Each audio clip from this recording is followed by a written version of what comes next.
পরিদৃশ্যমান যা আমি দেখছি, জগতে যা দেখা যাচ্ছে, ভগবান কৃষ্ণই ব্রহ্মা, বিষ্ণু এবং মহেশ্বর তিন রূপে ব্যক্ত হয়েছেন। তাহলে ব্রহ্মা, বিষ্ণু, মহেশ্বর ভগবান কৃষ্ণেরই প্রকাশিত স্বরূপ। এই জন্য এই তিনকে নিন্দা করবে না, তিনের প্রসাদ নেবে না বলে তোমরা যে বলো, জেনে বলো না না জেনে বলো।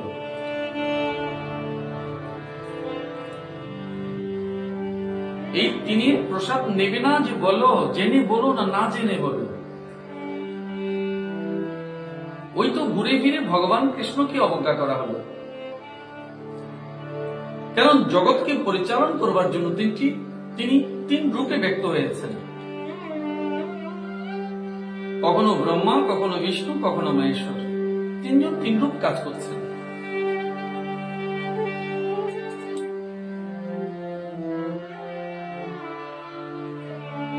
বিশ্ব চরাচর প্রাণীদের অন্তরাত্মা,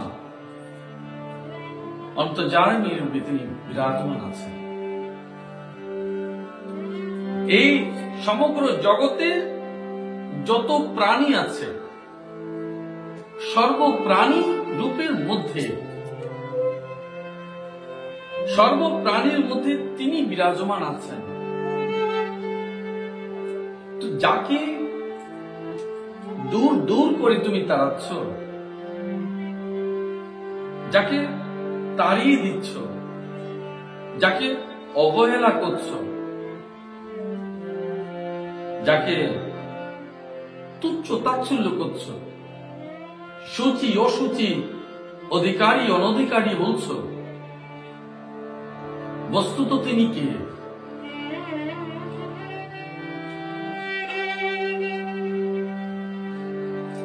তিনি তো ভগবান কৃষ্ণেরই প্রকাশিত স্বরূপ।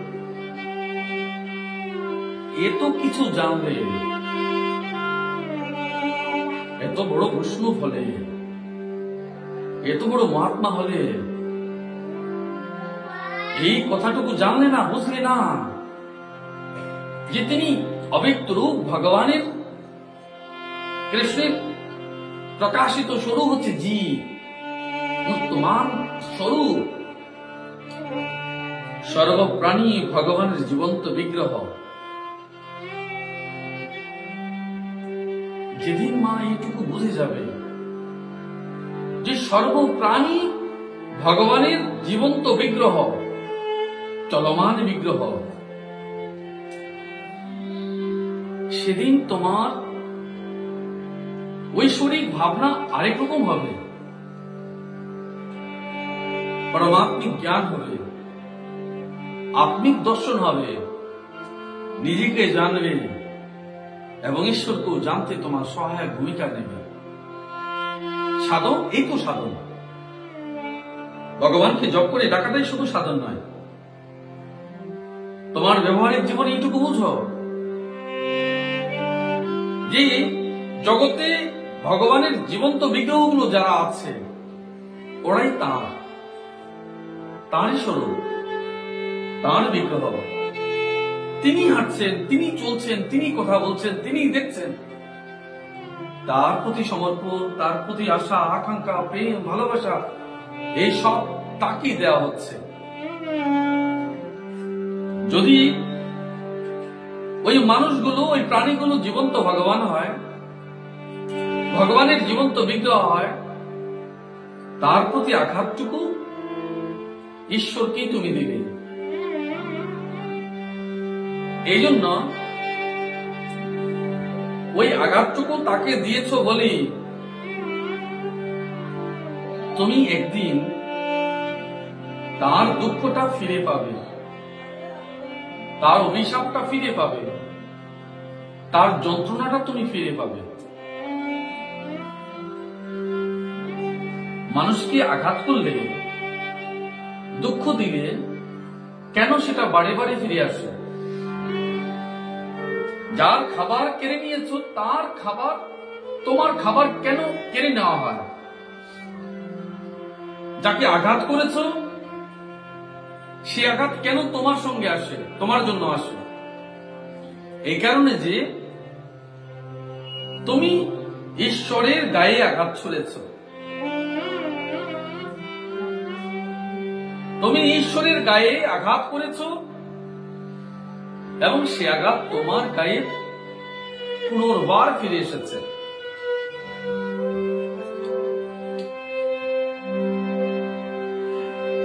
এই জন্য দেখো,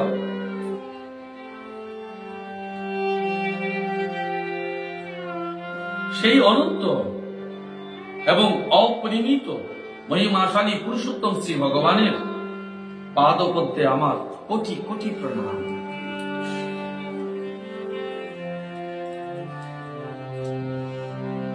আমি এই সমগ্র জগতে যদি এইটুকু সত্যি হয়, এই চরাচর জগতে যাহা সৃষ্ট সবটাইতে ভগবানের হাতের ছোঁয়া। তুমি কেউ যদি তোমার জীবনে কিছু স্মৃতি রেখে যায়, তুমি বলো না না, এটা তো আমার স্বামীর স্মৃতি, মায়ের স্মৃতি, বাবার স্মৃতি। কোনদিন এইটুকু ভেবেছ এইটুকু আমার এটা গুরুদেবের স্মৃতি? এইটুকু ভগবানের, এই জগতে ফুল ফল, এই নদী, এই জল সব ভগবানের হাতের স্পর্শে তৈরি হয়েছে। যে মাটির উপর দিয়ে তুমি হাঁটছ, ধরা দেবী, পৃথিবী মা, তার বুকের উপর দিয়ে হাঁটছ, তার বুকে ঘুমিয়ে আছো, তার বুক ছেড়ে ফসল ফলছে, তা খেয়ে তুমি বেঁচে আছো। যেমন ছোটবেলায় মাকে ধরে তুমি বেঁচেছিলে। যেদিন এই সত্যগুলো একটু একটু করে উপলব্ধি হবে, সেদিন তোমায় আর সন্ন্যাস হতে হবে না, বৈষ্ণব হতে হবে না। ও তো হওয়া যায় না মা, বৈষ্ণব হওয়া যায় না, সন্ন্যাস হওয়া যায় না। ও তো স্বতঃসিদ্ধ বিষয়। ও আপনা আপনি মন পরিবর্তন হয়ে যায়। ও হবে না, ভগবান তোমায় তৈরি করবে। হতে গেলে তো হতে পারবে না, ভগবান তোমায় পরিবর্তন করে দেবে। ওটা জীবনের কর্মশালা।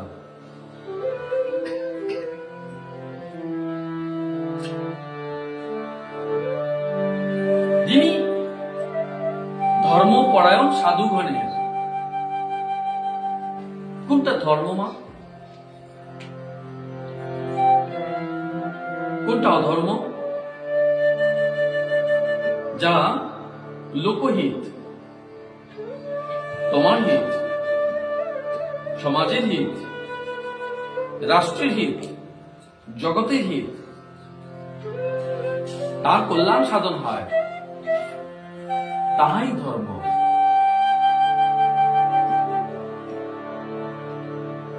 যাহা লোকহিত তাহা যদি ধর্ম হয়, লোকের অহিত তাই অধর্ম।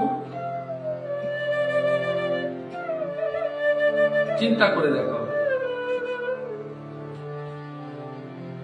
যে কর্মে ঈশ্বর সুখী হন তথা সমগ্র জগৎ খুশি হয়, তার সৃষ্টি খুশি হয়। এই সৃষ্টিতে তুমি আছো, আমি আছি, প্রাণীগণ আছে, তবে তুমি ধর্ম সংযুক্ত।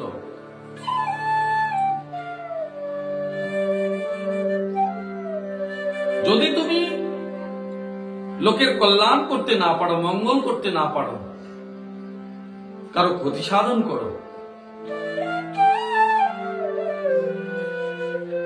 তবে তুমি অধর্মকে দেখালে। অকর্তব্যই অধর্ম, কর্তব্যই ধর্ম। এইটুকু তুমি বোঝো।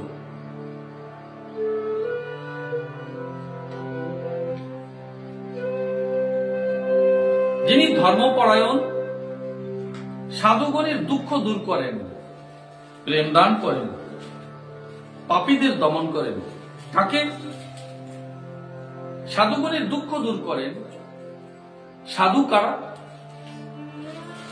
যিনি সদ্ভাব ধারণ করেছেন,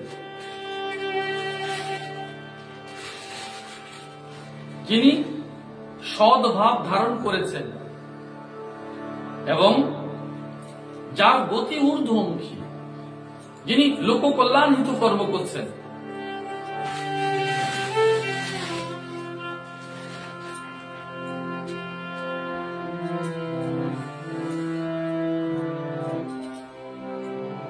যিনি লোকের কল্যাণ সাধন করতে গিয়ে জীবনের গতিকে ঊর্ধ্বগতি করছেন, লোককে নিম্নগামী করছেন না। নিজেরও গতি ঊর্ধ্ব হচ্ছে, লোকেরও গতি ঊর্ধ্ব হচ্ছে, সমাজকে ঊর্ধ্বমুখী করে নিয়ে যাচ্ছেন। জীবনকে অনুসন্ধান করছেন, আত্মকে অনুসন্ধান করছেন, ঈশ্বরকে অনুসন্ধান করছেন, মানুষকে মানুষ করছেন। মানুষকে মানুষ রূপে বুঝতে পারছেন। তিনি সাধু। তাদের দুঃখ দূর করবার জন্য, তাদের জীবনে দুঃখ আছে। সাধুর দুঃখ কিসে?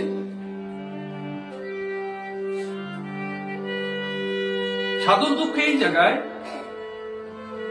যখন সে ভালোবাসে তখন তাকে আঘাত করা হয়। যখন লোকের কল্যাণ করে, লোকেই তাকে যন্ত্রণা দেয়। যে সন্তানের জন্য মা লালায়িত থাকে, সেই সন্তানই জঠর নিংড়ে রক্ত ঝরিয়ে যায়। যে সন্তানকে লালন পালন করেছ, সেই একদিন তোমার মুখে আগ্নি করবে, মুখে আগুন দেবে। এইটুকু নিশ্চিত তুমি জানো, বুঝো। তাহলে এইটুকু বলছে, প্রেম দান করে। প্রেম কি করে দান করে? কি করে প্রেম দান হয়? জল দান জানি, ফুল দান জানি, প্রেম দান হয়, কিন্তু ভালোবাসা দান হয় না। প্রেম কি করে দান হয়? কারণ তাতে স্বার্থ থাকে না। প্রেম ফিরে পেতে চায় না, সর্বত্যাগী, শুধু ত্যাগ করতে জানে, উৎসর্গ। যে জল ফেলে দিয়েছে তা তুলে নেওয়া যায় না। এবং প্রত্যাশা করে না বলেই প্রেম দান হয়। জল যখন সেবা করে ফেলে, তখন উগলে তাকে ফিরিয়ে দেওয়া যায় না। এজন্য দান হয়, অন্ন দান হয়, জীবন দান হয়, যাতে প্রতিদানের তোমার আশা থাকে না। ভালোবাসো বলে ভালোবাসা প্রত্যাশা করো, তাই তার দানের মধ্যে যে দান, যে কর্ম প্রত্যাশা থাকে, তাহা দান হয় না। লোকের কল্যাণ করে যদি তুমি প্রত্যাশা থাকে, সেটা কল্যাণ হয় না। কারণ তাতে তোমার স্বার্থ যুক্ত রয়েছে, ওর যন্ত্রণাও বেড়ে যেতে পারে। এই জন্য কখনো কখনো লোকের কল্যাণ, লোকের উপকারও তোমার বিপদ হয়ে যেতে পারে। কোন কোন লোক যদি তোমায় উপকার করে, সেটা তুমি গ্রহণ করো, তো সেই উপকার একদিন তোমার বিপদ হয়ে যেতে পারে। এই জন্য উপকারও জেনে বুঝে নিতে হয়। এই জন্য ব্রাহ্মণ সব জায়গার দান গ্রহণ করে না, বৈষ্ণব সব দান গ্রহণ করে না। কেন ব্রাহ্মণ বৈষ্ণব সব দান গ্রহণ করে না? সে জানে কোনটা তার বিপরীত ফল প্রদান করবে, সে জানে।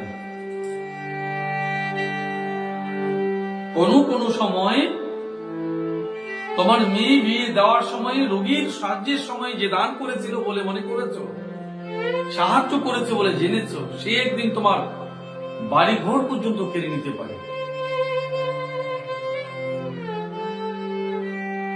তাহলে সেই উপকার হলো না, তোমায় মতে বসিয়ে দিল,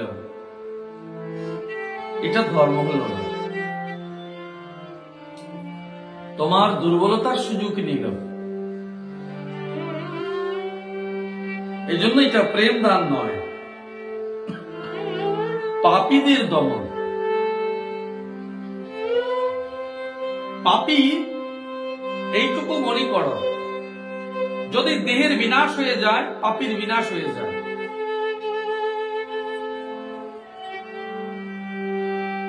যদি দেহের বিনাশ হয়ে যায়, পাপের বিনাশ হয়, কিন্তু পাপের বিনাশ হয় না।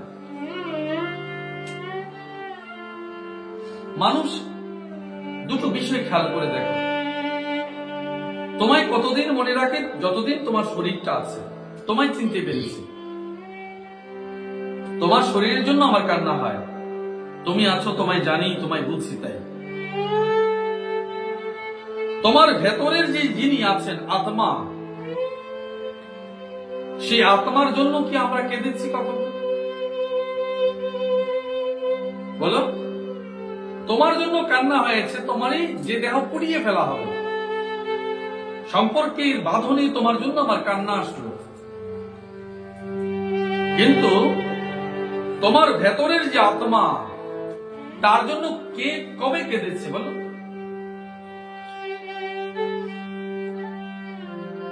সেই আত্মা চিরকাল নির্বিকার ঈশ্বর, চিরকাল এই এক দেহ থেকে অন্য দেহে ধাবমান থাকে,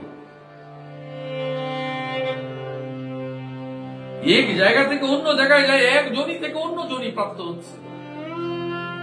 কিন্তু আমরা এক দেহের জন্য কান্না কাটি করছি কেন?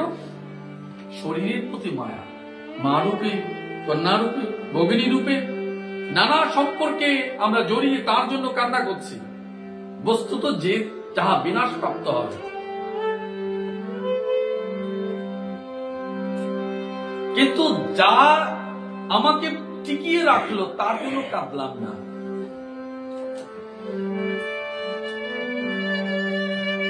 যে আমায় টিকিয়ে রেখেছে তার জন্য কাঁদলাম না। সেই সচ্চিদানন্দ স্বরূপ ভগবান শ্রীকৃষ্ণ পরমাত্মা রূপে প্রত্যেক মানবের দেহে বিরাজমান আছে, যিনি তোমার শরীরকে সচল রেখেছেন, তার জন্য তোমার চোখে জল এসেছে। ভেবে দেখো,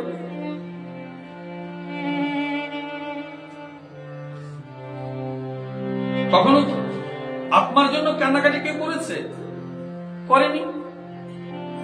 তোমার জন্য আমার জন্য হয়েছে, তার ভেতরের জন্য, তার জন্য কারো দুঃখ হয়নি, কারো শোক হয়নি, কারো যন্ত্রণা হয়নি। এজন্য দেখো, পাপী ততক্ষণ পাপী যতক্ষণ তার দেহের বিনাশ না হয়। পাপী বলতে শুধু তার কর্মটাই পাপী, তার কর্মের রূপরেখা তোমাকে পাপী বানিয়েছে, কিন্তু বস্তুত তার ভেতরের মানুষ, ভেতরের আত্মাটুকু পাপ করেছে।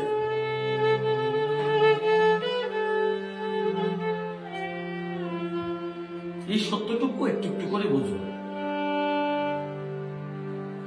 এই সত্যটুকু একটু একটু করে বুঝো। আমরা প্রতিশোধ চাই, কর্মের ফল আপনা আপনি মানুষের কাছে ফিরে আসবে। যে যেমনটি করবে তার প্রতিদান ফল এমনি এমনি করে ফিরে আসবে। না তুমি খুশি হবে, না তুমি দুঃখী হবে। কেন? তার কর্মের ভাগীদার কেন তুমি হতে যাবে বলো? তার ভাগীদার কেন তুমি হবে? যে মানুষ তোমায় দুঃখ দিয়েছে তার মৃত্যুতে তুমি সুখী হলে না, ঈশ্বরের কাছে প্রার্থনা করবে, ভগবান হে প্রভু, এই মানব জন্মে সে অনেক অপকর্ম করেছে, তাকে তুমি মুক্ত করে দাও। এতে তোমার হৃদয় প্রসারিত হবে, হৃদয় বড় হবে।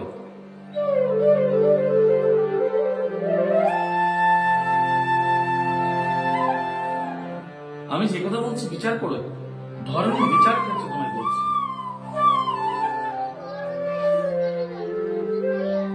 আবার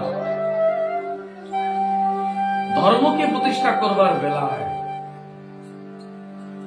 তখন তুমি তাকে ক্ষমা করবে না, কারণ তখন তুমি ধর্ম প্রতিষ্ঠার সৈনিক হয়েছ।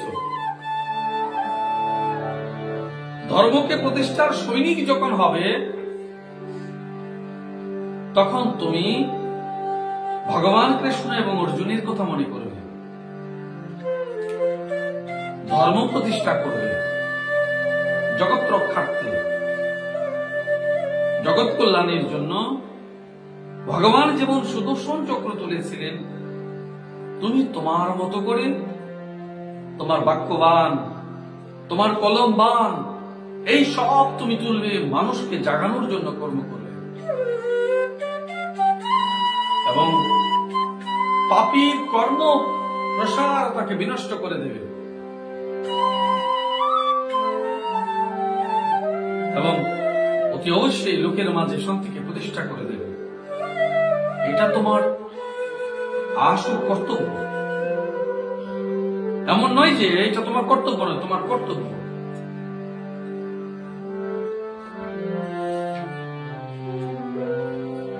এবং পরমহংস আশ্রম আশ্রিত জ্ঞানী ও ভক্তদেরও যাদের তাদের অভিষ্ট বস্তু দান করেন এবং ভক্তদেরও তাদের অভিষ্ট প্রদান করেন। কে করেন? ভক্তদের অভিষ্ট কি? ভক্তরা কি চেয়েছে? ভক্তরা তোমার কাছে কি চেয়েছে? ভগবানের কাছে ভক্তরা কি চায়? একজন দুঃখী মা কি চায়? প্রভু, আমার ছেলে মেয়েকে নিয়ে যেন দুবেলা খেতে পারে, আমার ছেলে যেন মেয়ে যেন উপোস করে না থাকে। দুঃখী মায়ের কাছে এইটুকু গোবিন্দের কাছে প্রার্থনা থাকে, ঠিক না মা? যে মা খেতে পায় না, পড়তে পায় না, সে ভগবানের কাছে কি বলে? আমার ছেলে মেয়েগুলো প্রভু কষ্টে পাচ্ছে, তুমি তাকে দুমুঠো খাবারের ব্যবস্থা করে দাও। ও মায়ের কর্তব্য। বাবা বলছে বৃষ্টির দিনে জল পড়ছে ঘরে, প্রভু এই দুর্যোগ প্রকোপ থেকে তুমি রক্ষা করো, আমার ছেলে মেয়েকে তুমি রক্ষা করো। ও কর্তব্য করছে। আবার সকলে মিলে এসছে, গোবিন্দকে ডাকছে, এই বলে যে প্রভু এমন মানব জনম সংসার তুমি জুড়িয়ে দিয়েছ, যেখানে তুমি কষ্টের বাগানে আমাকে প্রবেশ করিয়ে দিয়েছ। মা বিচার করে দেখো, এই জীবনে স্বামী পুত্র পুত্রাদি নিয়ে যে কষ্টের বাগানে তুমি ঢুকেছ, কেউ আনন্দের ফুল তোলে আর কেউ কষ্টের ফুল তোলে। ওই কষ্টের ফুলগুলো গোবিন্দের চরণে তুমি প্রদান করছো, ফুল ফেলে খুশি হয় মানুষ। কিন্তু এইটুকু উপলব্ধি করো, আনন্দের বাগানে ফুল তো ফুটেছে, কষ্টের বাগানেও ফুল ফুটেছে। ওই কষ্টের বাগানে তুমি গোবিন্দকে এইটুকু বলো, প্রভু কষ্ট করে তোমার জন্য ফুল তুলে নিয়ে এসেছি, আমি তোমার জন্য গোলাপ তো আনতে পারিনি,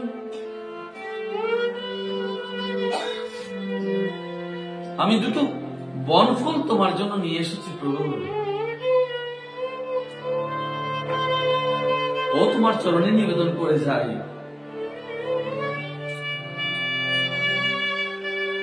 যে বাগানে তুমি আমায় দিয়েছ, সর্বক্ষেত্রে শুধু কষ্টই কষ্ট, মনে হয় যেন তোমার পদধ্বনি শোনা যায়। হ্যাঁ গোবিন্দ, খুব ভালো করেছে। আমি আঁচল বিছিয়ে তোমার সমস্ত কষ্ট গ্রহণ করে নিলাম প্রভু, আমি আঁচল বিছিয়ে তোমার সমস্ত কষ্ট গ্রহণ করে নিলাম, সমস্ত বেদনা গ্রহণ করে নিলাম।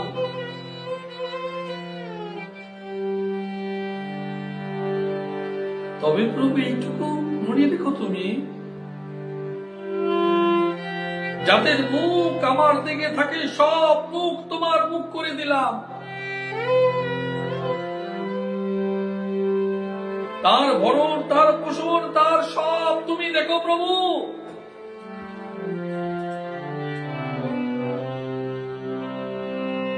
তুমি যে বাগানের ফুল চাইছো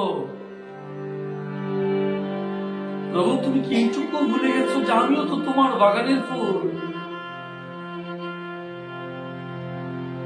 আমি আমার যে করে দেখেছো, আমার করে যে দিয়েছো, ওই সব নিয়ে তোমার চরণে আসছি প্রভু। সব তুমি দেখবে, সব তুমি জানবে, সব তোমার কাছেই থাকবে।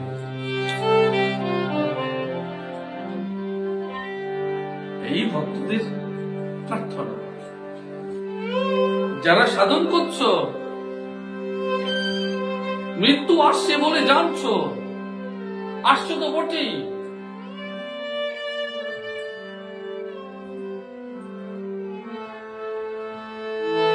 মৃত্যু তো আসছেই জানো, কখন আসবে কেউ জানে?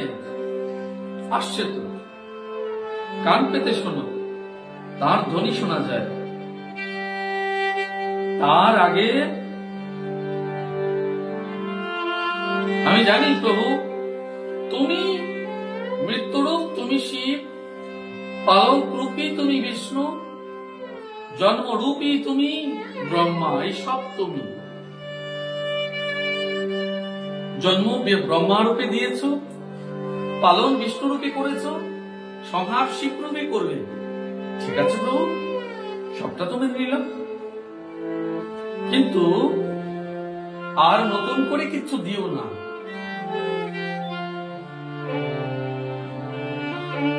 আর নতুন করে কিছু দিও না। কামনা সে তো তোমার চরণ, ওইটুকু চাইছিস, চরণ সেবা করবার কামনা আছে তো, লালসা আছে তো, তোমায় দেখব, তোমার প্রসাদ পাবো, তোমার উচ্ছিষ্ট প্রসাদের লালসা আছে আমার, অস্বীকার তো করবো না। লোক, হ্যাঁ প্রভু, লোক তো আছে। মরবার আগে যেন একবার রাধারানীকে দেখি, এই লোক তো থাকবেই। আমি তো মুক্ত নই প্রভু, আমার সর্বরিপ আমায় গ্রাস করেছে। করেছে তো প্রভু।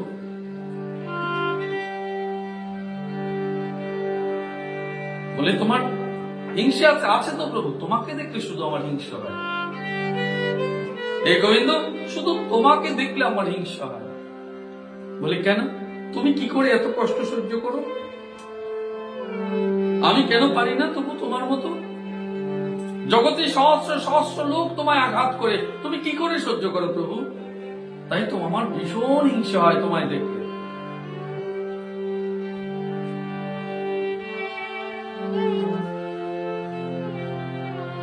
তাই লোক বাসনা সব আমার আছে প্রভু, ওর জন্য তুমি আমায় অবশ্যই ক্ষমা করো প্রভু। তোমার কাছে আমি এইটুকু বলবো, তুমি আমায় ক্ষমা করো। আমি ওই রিপু সরাতে পারিনি, রিপু তাড়াতে পারিনি প্রভু। তাই প্রভু, মৃত্যুর আগে আমি যেন তোমার চরণ তরে বিশ্রাম পাই, এইটুকু করে যেও। মৃত্যুর পরে যেন তোমার চরণ তলে স্থান পাই, মাটি পাই, ওইটুকু করে যেও। তোমায় আসতে হবে না প্রভু, তুমি শুধু দেখো, তুমি শুধু আমায় এইটুকু দেখো, তাহলে হবে।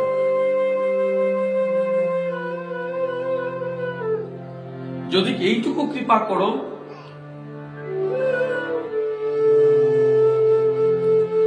যে যেদিন আমার ওই দূতরা আসবে আমায় নিতে,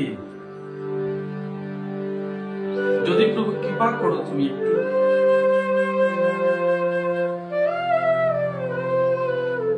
আমি একবার তোমার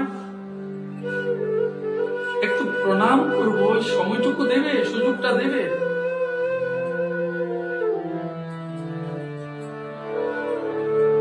তোমায় একবার প্রণাম করবার সুযোগ দেবে।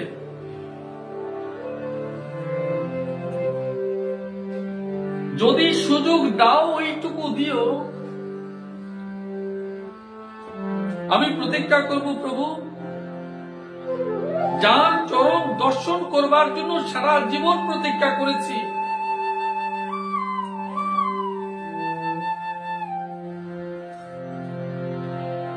শুধু অপেক্ষাই করে গেছি, শুধু মৃত্যুর আগে তোমার চরণ স্পর্শ করবার, প্রণামটুকু করবার, এই কৃপাটুকু তুমি করো।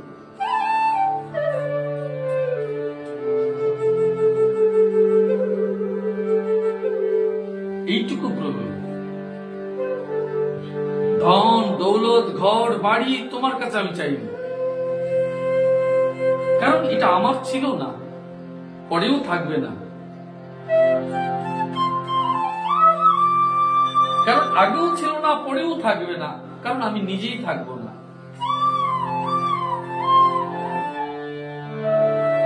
তাই সার্থক জনম করো প্রভু, সার্থক জনম করো আমার।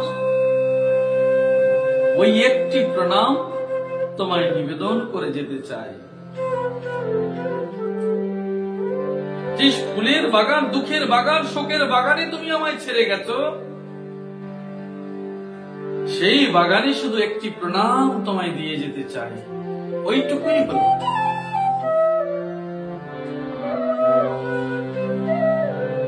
তার শ্রী চরণে পুনঃ পুনঃ প্রণাম।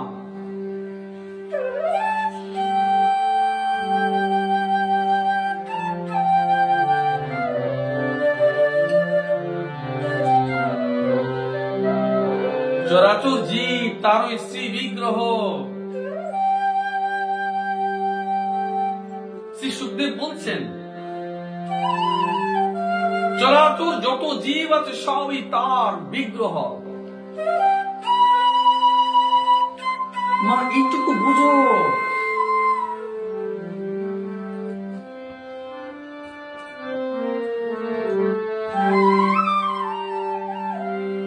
ভগবানের যত সৃষ্টি সব তার স্বরূপ। ভালোবাসো মা, উদাস নেত্রে দেখো ওরা কারা। পরন্ত বিকেলে হাজার হাজার পাখি উঠছে, ওরা কারা, কোথায় যায়? ওরা কারা, কোথায় যায়, কি বলে বেড়ায়? বুঝো, উপলব্ধি করো।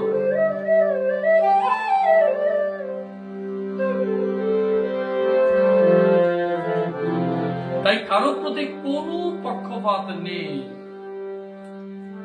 গোবিন্দ কারোর প্রতি কোনো পক্ষপাত করেন না, এ আমার ভালো, এ আমার মন্দ, এই নয়। তো তুমি যে বলো আমি গোবিন্দকে প্রসাদ দিলে গোবিন্দ সেবা করবে, আমি অন্ন নিবেদন করলে গোবিন্দ গ্রহণ করবে, তুমি দিলে করবে না। ও তো মানবরা করেছে মা প্রচলন, ও তো ধর্মগুরুরা করেছে প্রচলন, ভগবান করেছে? কোথাও ভগবান লিখেছে মা আমি তোমার হাতে সেবা গ্রহণ করবো না? ও তো গুরুদেবরা বলেছে। তোর হাতে খাবে না, ওর হাতে খাবে না, তুই দিতে পারবি না, ও দিতে পারবে না, ও তো গুরুদেবরা বলেছে, ভগবান বলেছে। দেখাতে পারো আমার কোথাও?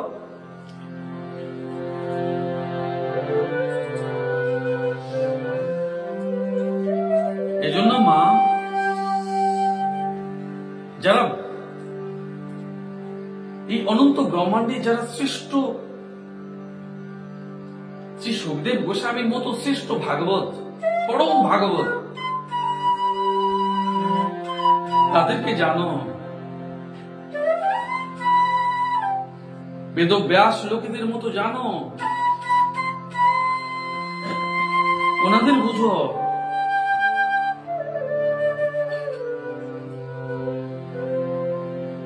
চৈতন্য মহাপ্রভুর মতো উপদেশ বাণীগুলো দেখো, কেউ কি ঘৃণা করেছে কিনা, অনুপযুক্ত বলেছে কিনা? ঋষি মহর্ষিদের জীবন দেখো, হারিয়ে যাবে নিজের মাঝে নিজে, হারিয়ে যাবে ওই আচার বিচার বিভেদ প্রভেদ এই সব থেকে নিজেকে অনেক দূরে রাখো।